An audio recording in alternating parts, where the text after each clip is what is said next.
జిల్లా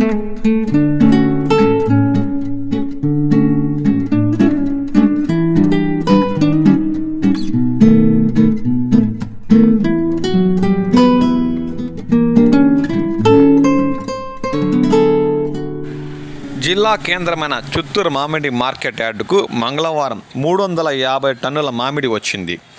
తోతాపూరి, బేనిషా, కాలేపాడ్ రకాల మామిడిని యార్డుకు చుట్టుపక్కల ప్రాంతాల నుంచి రైతులు తరలించారు.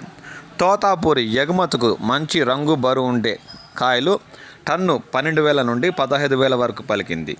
ఇక బేనిషా విషయానికి వస్తే టన్ను 14,000 నుండి 22,000 వరకు కూడా పలికినట్లు మండీల యజమానులు పేర్కొన్నారు. ఇక కాలేపాడు విషయానికి వస్తే టన్ను 20,000 నుండి 29,000 వరకు కూడా పలికిందని వారన్నారు. నాణ్యమైన మామిడికాయలను మండీ యజమానులు ఇతర రాష్ట్రాలకు ఎగుమతి చేస్తున్నారు.